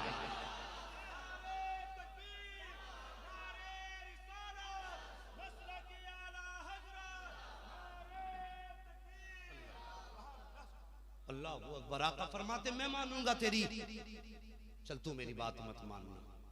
बच्चा कहने लगा, पहले वादा करो, कलमा तो नहीं पढ़ाओगे? मेरे नबी मुस्कुरा के फरमाते, बता तेरा काम क्या है? अल्लाह अकबर। वो लोगों गरीबों से नफरत ना किया कर, गरीब मेरे महबूब को जान से भी ज्यादा प्यारे हैं। अमीर तो इस उम्मीद पे जी लेते हैं बेफिक्री से कि जब चाहेंगे मदीना चले जाएंगे, हमारे फंड में इतना पैसा है, अकाउंट में इतना पैसा है, तो उन्हें तो कभी कभी मदीने की याद आती है, लेकिन गरीब हर रात मदीना याद करके रोता है। वो हर रात मदीना याद करके रोता, ये सोचता, अल्लाह कब इतने पैसे होंगे जो तेरे महबूब का दरबार देखूंगा। वो हर दिन हिसाब लगाता है अपनी दौलत का। तो लोगों गरीबों से प्यार किया करो। आज दावतों में हम फर्क कर देते, जो खाने का इंतजाम हम करते हैं ना दावत का, नींद तो नहीं आ रही अभी आपको? पीछे वाले भी खैरियत से हैं? अल्लाह मुस्तफा के सदके में सबको खैरियत से रखे, सबको मदीना दिखा दे। आज हम खाने का भी इंतजाम करते हैं तो टेबल अलग लगाए जाते हैं, यहाँ से यहाँ तक जो है भाई ये नेता लोग बैठेंगे, वीआईपी बैठेंगे, इधर से वीवीआईपी आएंगे। अब एक गरीब का मामला क्या, वो कहाँ के बाहर खाना चल रहा है, और कुछ पीरों का भी मामला है। इतना लंबा दस्तरखान यूं बिछा के मार तकल्लुफात के मरा जा रहा है। 36 तरह का खाना दस्तरखान पर रखा, लोग आते, मुरीद आए, खादिम कहते हैं कि भाई हजरत मुरीदों को कहाँ खिलाना, लंगर चला है ना बाहर खिला बैठा के। मुरीद लंगर में लाते खा रहा है, पीर दस्तरखान पे लाते खा रहा है। फर्क इतना है, वो मुर्गे की लाते खा रहा है, वो इंसान की लाते खा रहा है। यार हम स्टेटस देखते हैं वहां पे, अगर मेरा मुरीद अमीर है तो बैठ कर बैठ यहाँ रखो, गरीब है तो हाँ भाई कैसे आना हुआ, जाओ ठीक है हो जाएगा काम। शर्म नहीं आती? तो कितना भी बड़ा पीर हो जा, मदीने वाले से बड़ा पीर नहीं हो सकता है, उनसे बड़ा पीर नहीं हो सकता, और ना उनसे बड़ा तुशान वाला हो सकता है। तुझे गरीब एक नजर नहीं भाते, इस टाइम सिस्टम चला है अमीर पटाने का, लंगड़ डालने पीर लंगड़। जरा सा अमीर देखा, आइए मुरीद है किसी के, नहीं है तो मेरे हो जाइए। लड्डू बट रहे, तमाशा हो रहा है। पीरा मुरीदी का मतलब यह होता है कि जब पीर यहां हाथ पकड़ता है खुदा की बारगाह में पहुंचा दे रहा है। यह मतलब है पीरा मुरीदी का। धंधा बना दिया, बाजार बना दिया, ऐसी उम्मत भी बेवकूफ बनती चली जा रही है। लोगों पीर तलाश के हाथ में हाथ दिया करो, गौर कर लिया करो पहले किसके हाथ में हाथ दे रहे हैं। ये अपने फायदे के लिए तो हाथ नहीं पकड़ रहा है, या इसलिए हाथ पकड़ रहा है कि यहां हाथ पकड़े वहां मुस्तफा से मिला दे। ऐसे लोग तलाश करके उनके हाथ में हाथ दिया करो। तो फर्क हो गया हमारे दस्तरखान में भी। और छोड़िए जी मेहमानों को तो छोड़िए, अगर अपना सगा भाई भी गरीब है ना तो मंत्री जी की तरह उसकी तरफ से दीवार ऊंची करके पेंट कर दिया जाता है। उसकी गरीबी को अपनी दीवार से छुपा दिया जाता है। पहले तो सुनते थे कि रिश्तों में दीवारें खड़ी हो जाती है नफरतों की, अब तो ईंटों की खड़ी करने लगे लोग, ताकि कोई ये ना पूछ ले ये गरीब कौन है। अक्सर हमने देखा है अगर एक भाई अच्छी पोस्ट पे दूसरा गरीब है ना, और कोई फंक्शन होता तो उससे कहते हैं इतने टाइम से इतने टाइम तक आपको बाहर रहना है। मेरे घर पे वीआईपी लोग आएंगे, तुम्हारा ढंग सही नहीं है, तुम्हारे कपड़े भी ढंग के नहीं है, और तुम्हें देख के मेरी इज्जत पे आंच आएगी, इसलिए तुम्हें उतनी देर तक घर में नहीं रहना। तूने सिर्फ उसे अलग नहीं किया, तूने उसका दिल तोड़ दिया। उसे उस वक्त शिकवा तुझसे नहीं बल्कि अपने रब से होने लगता है। वो सोचने लगता मालिक तूने माँ भी एक दी, बाप भी एक दिया, घर भी एक दिया, फिर तकदीर एक क्यों नहीं बनाई। सोचने लग जाता है फिर तूने इसे अमीर मुझे गरीब क्यों बनाया। और दौलत वालों दौलत पे इतराया ना करो। अगर अल्लाह ने तुम्हें अमीर बनाया है, तुम्हारे भाई को गरीब बनाया है, तो वो जो दिन भर मजदूरी करके शाम को आधी रोटी बच्चों के साथ बैठ के खाता है, रूखी सूखी खाता है, तू रोज मुर्गे बकरे तोड़ा करता है। कभी ऐसा भी कर लिया कर, अपने आगे की रोटी उठा, अब तेरे घर में अच्छा खाना बना है उस प्लेट को उठा, ले जा करके अपने गरीब भाई के दस्तरखान पे बैठ जा, और बैठ के उससे कह दे भाई आज तू भी मेरे साथ खाएगा। अपने हाथ का लुकमा ले और बना करके अपने गरीब भाई के मुंह में लुकमा दे दे। एक लुकमा उसके हाथ से अपने मुंह में ले। अल्लाह की कसम खा के कहता हूं, इधर ये लुकमा इसके हल्क से उतरेगा, इधर इसके जिगर को खुशी मिलेगी, उधर मदीने वाले मुस्तफा खुश हो जाए। ये क्यों नहीं करते हमने इतने बड़े बड़े रिश्ते खड़े कर, नफरतों की दीवारें खड़ी कर दी। अगर कोई गरीब दावत करने आ जाए तो ठीक है, हमारा बच्चा चला जाएगा। ये होता नहीं होता हमारे बीच में, ये जहन्नम में ले जाने वाले काम है। ये सिर्फ ऐब नहीं बता रहा हूं, ये वो पाप है जो किसी कीमत पर जहन्नम में जाने से तुम्हें बचा नहीं सकते। ये झोंक के छोड़ेंगे जहन्नम में। ये वो अमल है, ईंधन बनाएंगे जहन्नम का ये अमाल हमें। गरीब भाई होता उसे तो अगर गरीब हमारी दावत करे कि ठीक है आ जाएंगे, मेरा बेटा आ जाएगा, अमीर दावत करे तो खुद एक दिन पहले से तैयारी शुरू कर देते हैं कि सेठ के यहाँ जाना दावत में, परेश ले, श्री ले, साबुन से मुंह रगड़ लिया, बहुत तेरी छील रहा, एक भी बाल ना बचे। और गरीब के यहाँ बेटे चला जाना, वो आया था वरना कहेगा प्रधान हमारे यहाँ नहीं आए थे, वहां खाली रस्म अदा करने भेज रहे। तुमने सोचा नहीं और तुमने जाना भी नहीं।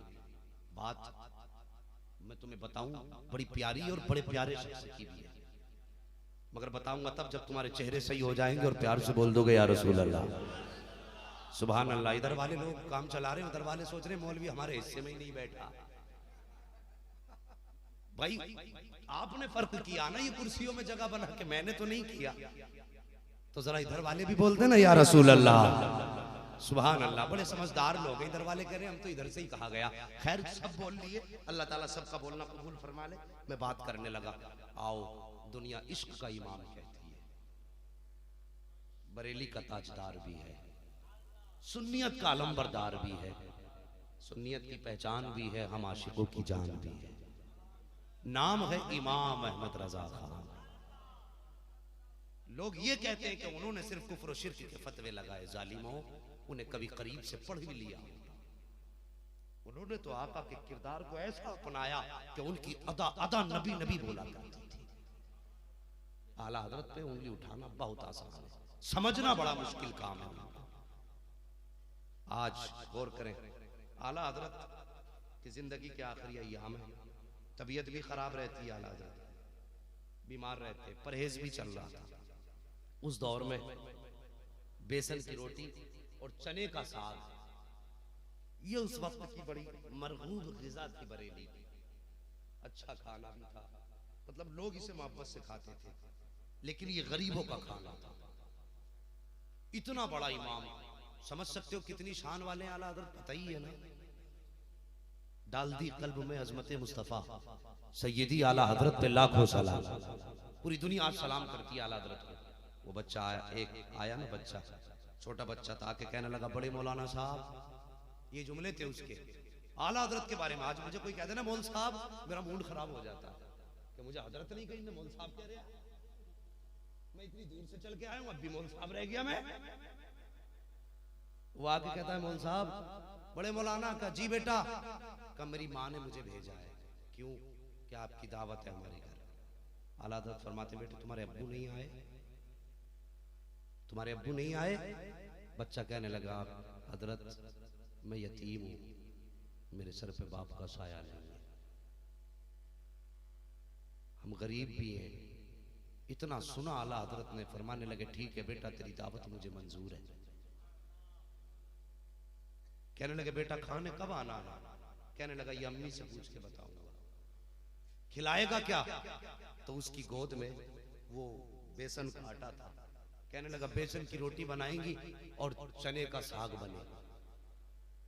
आला हज़रत फरमाते जाओ बेटे पूछ के आओ कब आना है। आज का पीर होता छुट्टी मार देता और डंडी मार के ऐसे कहता कि मैं आ तो जरूर जाता मगर मजबूरी बहुत बड़ी है, ऐसे कहकर टाल देता। मगर वाह रे इमाम, सारी दुनिया तुझसे बिला वजह में प्यार नहीं करती है। जहां तेरे कलम से इश्क की किरणें निकलती थी, तेरे अदाओं से भी इश्क की झलक आया करती थी।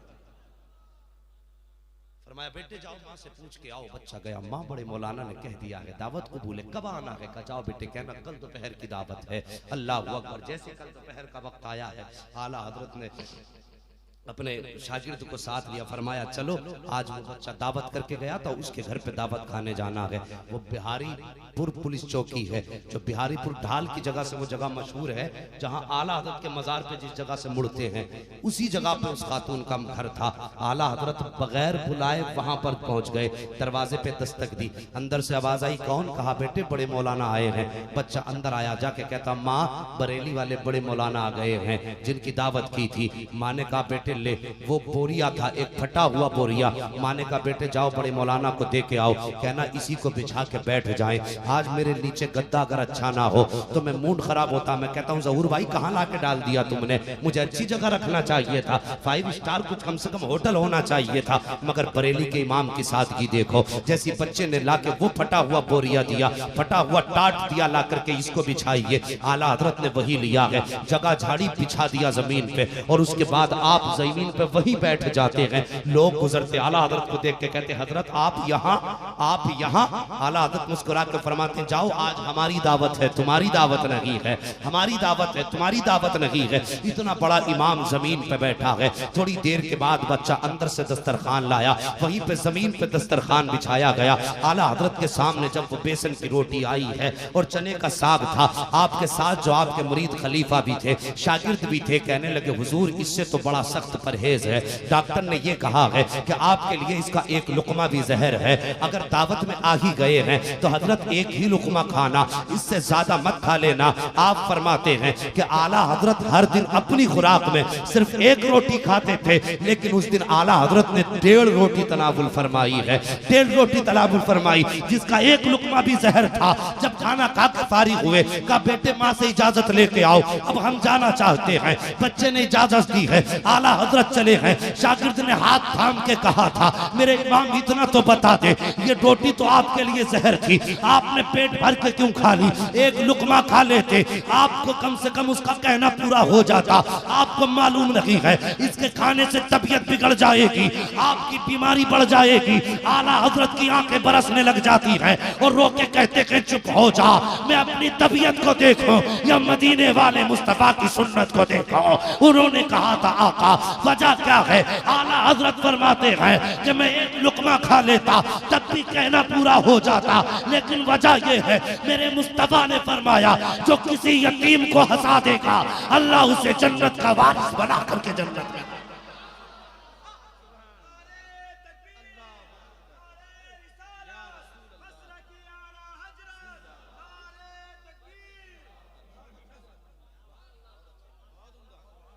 अल्लाहू अकबर। हमारे मिजाज ही अलग हो गए, हम दावतों में फर्क करने लग गए। सिर्फ मुस्तफा की बात पे आला हजरत ने अपनी तबीयत की फिक्र नहीं की। हम बिला वजह में टांग में दर्द बता के लेट जाते हैं कि मेरे पैर से चला नहीं जा रहा है वरना मैं जरूर आता। शर्म नहीं आती? झूठ बोलते हुए अल्लाह तेरी दोनों तोड़ दे। तो दिल तोड़ रहा है किसी का, बिला वजह का बहाना बना के पड़ जाते। यार दिल का ख्याल रखा करो। हजरत ख्वाजा कुतुबुद्दीन बख्तियार काकी रहमतुल्लाह तआला अलैह, अल्लाह अकबर, बड़े पाए के गुजरे। आप रोजा रखा करते थे हमेशा, नफल रोजा हमेशा रखा करते थे। एक दिन ना एक गांव का शख्स, गांव का मुरीद अपने घर से ना देसी घी और अपनी पसंद की ग़िज़ा बना के लाया ख्वाजा कुतुबुद्दीन बख्तियार काकी की बारगाह में। हुजूर ये खाना तनावुल फरमा लें। आपने हाथ धोए, बिस्मिल्लाह पढ़ के दस्तरखान पे बैठ गए। मुरीद ने कहा हुजूर आपका तो रोजा है। यूं देखा, कुछ ना कहा, खाना पेट भर के खाया, हाथ उठा के दुआ की। जो खाना लेके आया था मुस्कुराता चला गया। मुरीदों ने कहा हजरत आपका रोजा था और आपने ये खाना खा लिया। जैसे इतना जुमला कहा ना, आप फरमाते तुझे मालूम नहीं है मैंने कुरान कई बार पढ़ा है, बार बार पढ़ता हूँ। अलहम्द के अलिफ से लेके वन्नास के सीन तक मैंने कई बार कुरान पढ़ा है, लेकिन पूरे कुरान के अंदर मुझे रोजा तोड़ने की कज़ा तो मिलती है, दिल तोड़ने की कज़ा नजर नहीं आई है। दिल तोड़ने की कज़ा कहीं नजर नहीं आई है। आपने फरमाया था मैंने ये रोटी खा ली है तो इस रोजे की तो कज़ा हो सकती है, अगर उसका दिल टूट जाता तो टूटे हुए दिल की कज़ा नहीं है। आपने फरमाया था रोजा टूट गया उसका गुनाह मुझे मिलेगा और इसका दिल रह गया है ये भी खुश हो गया। मदीने वाले मुस्तफा भी खुश हो।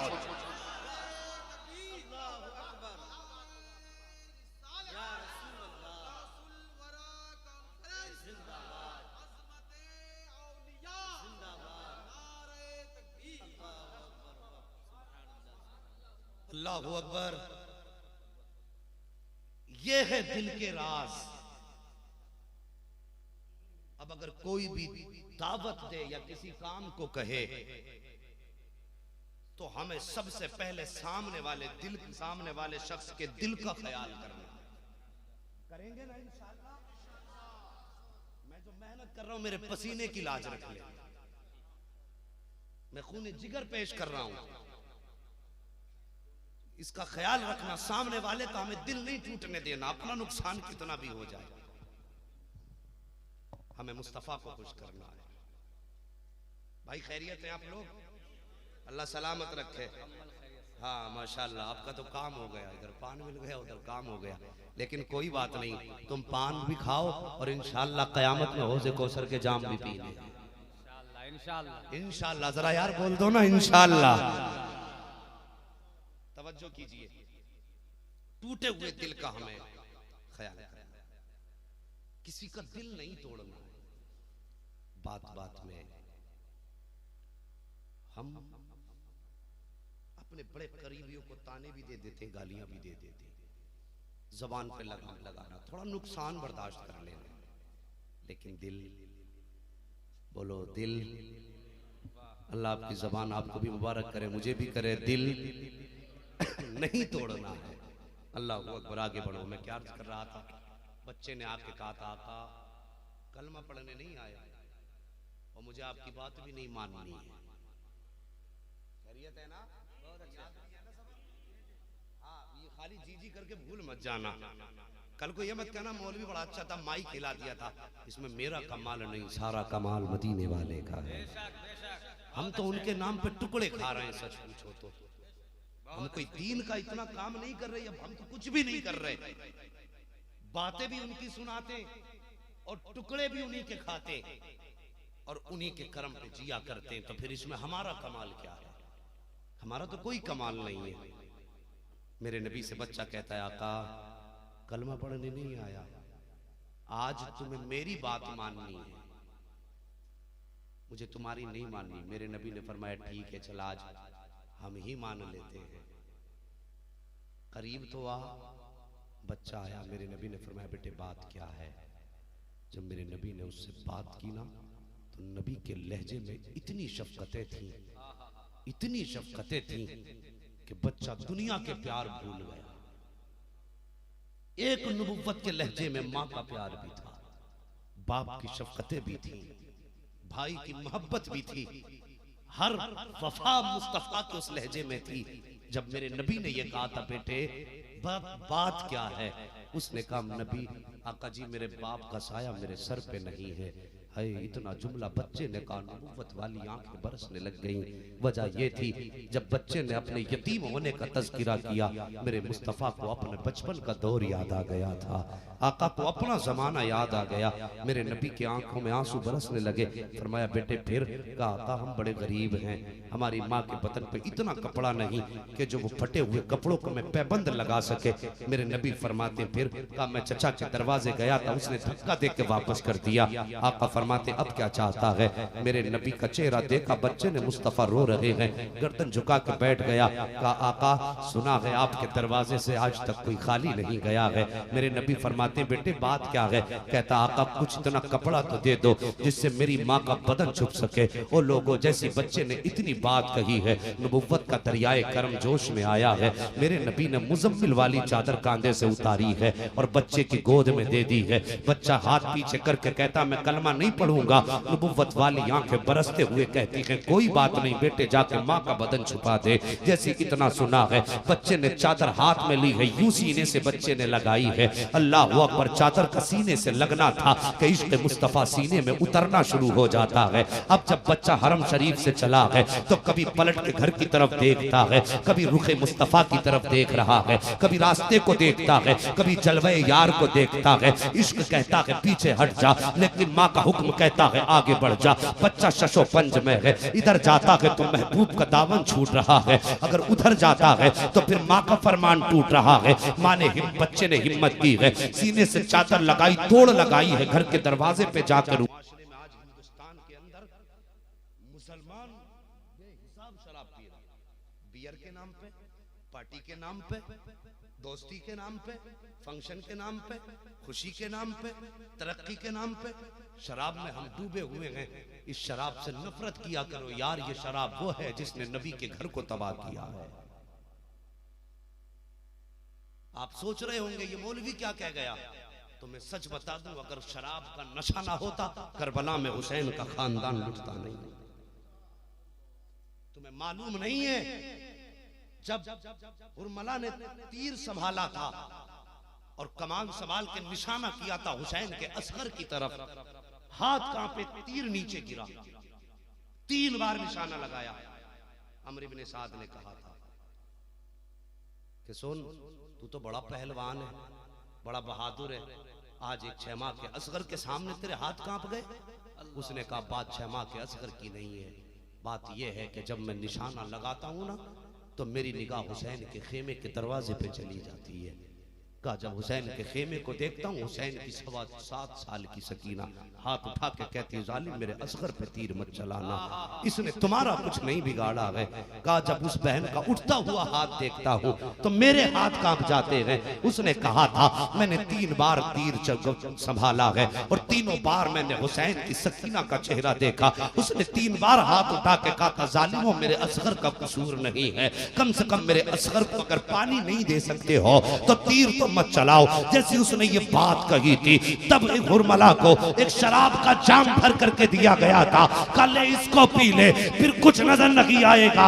यार शराब ही तो थी जिसने असगर के गले को छेद दिया था, वो शराब ही तो थी जिसने करबला के अंदर खानदान नबुव्वत का खून पानी की तरह बहाया था। आज आका का उम्मती उस शराब को पीता है फिर जन्नत का दावा करता है। ऐसे दावे से फायदा क्या है? अगर आदत है तो शराब छोड़ो और ये वादा करो करबला वालों हम शराब के गुलाम नहीं, हम तो मदीने वाले के गुलाम। बेशक माशाअल्लाह, सुभान अल्लाह, सुभान अल्लाह, सुभान अल्लाह, सुभान अल्लाह। अगर वादा है तो वफा करो करबला वालों से, वरना छोड़ दो उनकी जमीन और छोड़ दो उनका दाना पानी। तुम्हारी मर्जी जहां जाके रहना, सिर्फ अल्लाह की जमीन छोड़ के जीना, और तुम्हारे घरों में जो पानी और दाना है ये बगैर खाए जीना, इसलिए कि दाना पानी करबला वालों का सदका है, और ये जमीन का जितना भी फर्श है ना, ये मेरे मुस्तफा के कदम का सदका। अहद करो आज के बाद हम उस चीज को हाथ नहीं लगाएंगे जिसने हमारे नबी के घर को आग लगाई है। अगर वाकई मुसलमान हो गए तो आज ही से, अभी से नफरत करेगा हर जवान, इससे दूर हटेगा। हमें शराब नहीं चाहिए, हमें मुस्तफा के खानदान का प्यार चाहिए। बेशक बेशक। हमें आका के घर की वफा चाहिए। हम तो उनके मांगते हैं, तेरे टुकड़ों पे पले, गैर की ठोकर पे न डाल, झिड़कियां खाएं कहां छोड़ के सदका दे। हम तो उनके आशिक हैं। छोड़ दो ये काम। अब इंशाअल्लाह अहद कर लो अपने दिल में, अपने रब को मना लो, यार रब भी बड़ा मेहरबान है। हमने सिर्फ रब से डरना सीखा है, रब से प्यार करना नहीं सीखा। सिर्फ डरना सीखा है, प्यार करना नहीं सीखा। अल्लाह की कसम, वो तो बंदों से, माओ से 70 गुना ज्यादा प्यार करता है। तुम एक बार रो, अगर माँ 10 बार ख्याल करे तो याद रखना, फिर खुदा तुम 70 माओ से ज्यादा प्यार करता है। बंदा एक बार कहता है ना या रहमान, 70 मर्तबा मेरा रब कहता, मांग मेरे बंदे क्या मांगता है, मांग मेरे बंदे क्या मांगता है। हम तो माइल बकरम हैं, कोई साइल ही नहीं, राह दिखलाए किसे रह रहे मंजिल ही नहीं। मैंने कहा था जलसे बहुत होंगे, आप भी सुनेंगे, हम भी बयान करेंगे, लेकिन आज इस जलसे में कम से कम इतना अहद कर लो कि हमें किसी का दिल भी नहीं तोड़ना है, और करबला वालों से अपना रिश्ता भी नहीं तोड़ना है। अहद कर लो। ओ जवानों, आखिरी बात, अपना वक्त ज्यादा से ज्यादा अपनी तालीम में दो। कुरान पढ़ो, कुरान पढ़ो।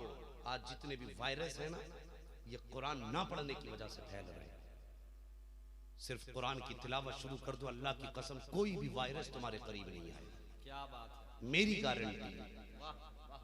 5 वक्त वुजू करोगे, कोई बीमारी तुम्हें नहीं लगेगी। कम से कम मौत के डर से ही मस्जिदों को आबाद कर लो।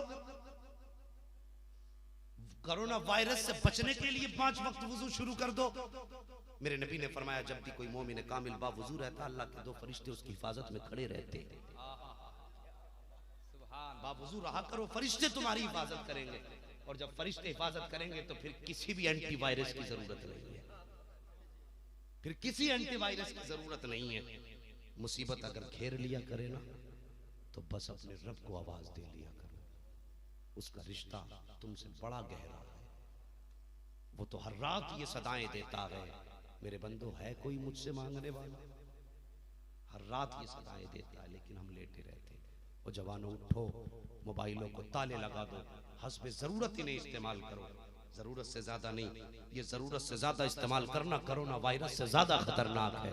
ये खुद इतना बुरा वायरस है जिसने तुम्हें मस्जिद से दूर कर दिया, मदरसे से दूर कर दिया, कुरान से दूर कर दिया। तुम्हें बाप की खैरियत मालूम करने तक का वक्त नहीं है, माँ की दवा लाने तक का वक्त नहीं है। माँ कहती रहती, बेटे ये 5 रुपए की दवा ला दे, मोबाइल में लगा के, ठीक है अभी ला रहा हूँ। थोड़ी देर के बाद माँ ने फिर कहा, बेटे सुना नहीं तूने कि अभी आ तो रहा हूँ। फिर तीसरी बार माँ ने कहा, जाता नहीं दवा लेने, कि मैं नहीं जा रहा, किसी और से मंगा ले। यार तुझे शर्म नहीं आती? तू किससे ऊंची आवाज में बोल गया है? एक मोबाइल ने तुझे जहन्नमी बना दिया है। इस बात पे तूने गौर नहीं किया है। कयामत के दिन जब अमल तोले जाएंगे, एक बंदा ऐसा होगा जिसके नाम अमाल में सिर्फ नेकियां की नेकियां होंगी, कोई गुनाह नहीं होगा। आखिर में जब वो जन्नत की तरफ चलने लगेगा, आवाज आएगी, ठहरो, फिर से अमल तोलो। फिर जब अमल तोले जाएंगे तो एक छोटा सा पर्चा आके उसके गुनाहों के पल्ले में गिर जाएगा। एक पर्चे का गिरना होगा कि उसके जितने भी नेकियां हैं सारी गुनाहों में बदल जाएंगी। अब गुनाह ज्यादा, नेकियां कम है, हुक्म होगा जहन्नम में लेके जाओ। तो ये बंदा कहेगा, ए अल्लाह, सारी जिंदगी तेरी फर्माबरदारी की है, आज भी मैं नाफरमानी नहीं करना चाहता, कम से कम इतना तो बता दे ये गुनाह क्या है जिसकी वजह से मेरी जिंदगी की नेकियां खत्म हो गई है। आवाज आएगी, सुन मेरे बंदे, एक मर्तबा तूने अपनी माँ से ऊंची आवाज में बात की थी, उस ऊंची आवाज में बोलने की वजह से हमने तेरी सारी जिंदगी की नेकियों को खत्म कर दिया।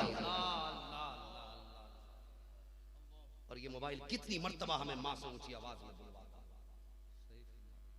और कितनी मर्तबा हमें बाप से ऊंची आवाज में बात करवाता होगा। इसलिए इसको जरूरत इस्तेमाल करो, जरूरत से ज्यादा नहीं। गेम तुम्हारा वक्त बर्बाद करते हैं। जिस उम्र में हमें तालीम हासिल करनी चाहिए उस उम्र में गेम अच्छे लगते हैं, और जब गेम खेलने की उम्र निकलेगी और तुम्हें जरूरत होगी तालीम की, उस वक्त तुम कोरे गधे खड़े होगे। तुम्हें कोई दुकान पे अपनी मुलाजमत तक के लिए, नौकरी के लिए भी नहीं रखेगा। आने वाला दौर दिमाग का दौर नहीं है, कलम का दौर है आने वाला दौर।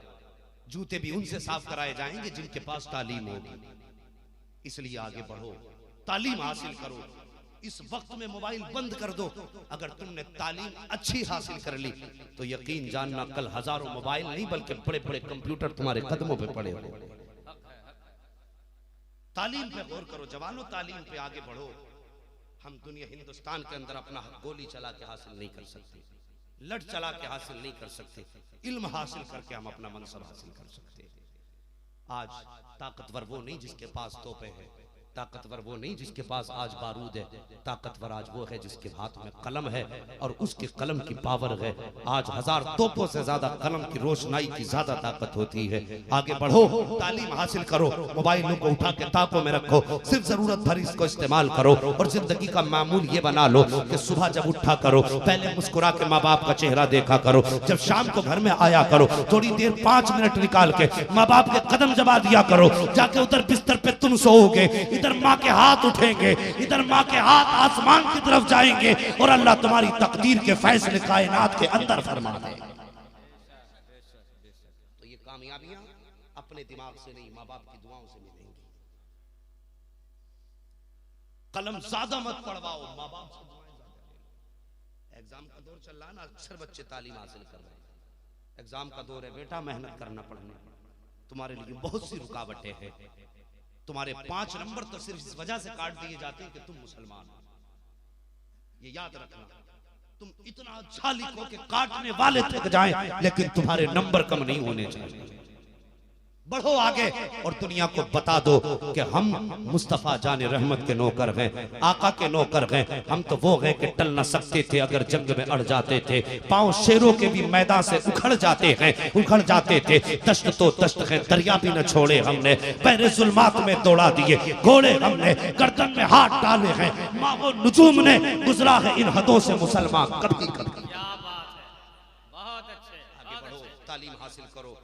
कुरान फरमाता वमा अरसलनाका इल्ला रहमतन लिल आलमीन, ए महबूब हमने आपको सारे जहान के लिए रहमत बना करके भेजा इंशाअल्लाह। और 25 तारीख को इंशाअल्लाह फिर आना होगा आपके पड़ोस में ही। कौन सी जगह भाई वो? हल्दिया में। हाँ इंशाअल्लाह बाकी दिल की बातें फिर होंगी। यहाँ तो मैंने नसीहत की है, इंशाअल्लाह वहाँ इश्क की बातें होंगी, आका के इश्क की बातें होंगी। आप आएंगे इंशाअल्लाह। अगर मुझे लगा कि आप आए हैं तो फिर इश्क की बातें सुनाऊंगा, वरना जो यहां सुनाइए वही वही शुरू कर दूंगा। पड़ोसी में है, अल्लाह ताला हर कदम के सदके में नेकी अता फरमाएगा मुस्तफा की मोहब्बत में। लेकिन ये सोच के मत आना मौलवी को सुनने जाना, ये सोच के आना मदीने वाले की प्यारी बातें सुनने जाना। समझ रहे ना आप? इंशाअल्लाह तशरीफ लाएंगे। बस मेरा रब कुरान में फरमाता वमा अरसलनाका इल्ला रहमतन लिल आलमीन, हे महबूब हमने आपको सारे जहान के लिए रहमत बना करके भेजा है। मेरे लिए नबी सब के लिए रहमत बन करके आए, अमीरों के लिए भी रहमत, गरीबों के लिए भी रहमत। आका अगर चाहते अमीरी इख्तियार कर लेते, लेकिन मेरे नबी ने जानबूझ के गरीबी को इख्तियार किया। क्यों? ताकि क़यामत तक मेरे गरीब उम्मतियों का दिल न टूटने पाए। अगर मसनद शाही पे बैठने वाला अगर ये कहे मैं नबी की सुन्नत अदा कर रहा हूँ, तो आका ने गरीबी इसलिए इख्तियार की कि अगर कोई जूता बैठ करके रास्ते में सिले तो उसका शर्म से सर न झुके, बल्कि वो भी फख्र से कह दे कि मैं भी मदीने वाले मोहम्मद की सुन्नत अदा कर रहा हूं। इसलिए मेरे नबी ने गरीबी को इख्तियार किया, अपने हाथ से जूते सिले ताकि कोई ये ना कह सके जूते सिलने वाला कि मेरा नबी से रिश्ता कोई नहीं है। अपने हाथ से अपने कपड़े सिले ताकि कोई दर्जी ये ना कह सके कि नबी से मेरा रिश्ता नहीं है। जहां पर जूते सिलने वाला और तख्त शाही पे बैठने वाला ये दावा करे मैं नबी की सुन्नत अदा कर रहा हूं, तुम दुकान पे बैठ के कपड़े सीने वाला भी कहते मैं भी मदीने वाले की सुन्नत अदा कर रहा हूं। आका ने जिंदगी के हर पहलू में हमें जीने का सलीका दिया है। इंशाअल्लाह करेंगे ना ये बात, कोशिश जितनी बातें मैंने बताई है अमल की कोशिश करना, तभी यहाँ पे आना कामयाब है। वरना अगर अमल ना भी करोगे मुझे पता कम से कम उनके बातें करने का ही अल्लाह सवाब अता फरमा दे। यहाँ तो आम के आम है, गुटलियों के दाम है। अगर आप मेहनत करेंगे, अमल करेंगे तो डबल अजर मिलेगा। अगर कुछ भी ना करेंगे तो जिक्र सुनने और करने का सवाब मिल ही जाएगा। हमें बस इतना पता है कि हमें बताने का हुक्म है, कान पकड़ के मनवाने का हुक्म हमें भी नहीं। समझ रहे? अल्लाह ताला जो मैंने गुफ्तगू की है इसमें बोलने में मदन सावन जो गलतियां हुई हैं, मदीने वाले महबूब की गारे हिरा की रातों के सदक़े में ये खताएं माफ फरमा दे, और आज की रात के इस जिक्र को सैयदा फातिमा ज़हरा के सजदों के सदक़े में कबूल फरमा ले। बस जो हुए अगलात उनको माफ फरमाए रब्बे कायनात। जिंदगी ने दिया साथ तो फिर होगी मुलाकात, चमन रहा तो फूल खिलेंगे, जिंदगी रही तो फिर मिलेंगे। मुसाफिर है हम भी, मुसाफिर हो तुम भी, किसी मोड़ पर फिर मुलाकात होगी। फकीरान आए सदा कर चले, सदा खुश रहो ये दुआ कर चले। सारे लोग कलमा शरीफ पढ़ लीजिए, ला इलाहा इल्लल्लाह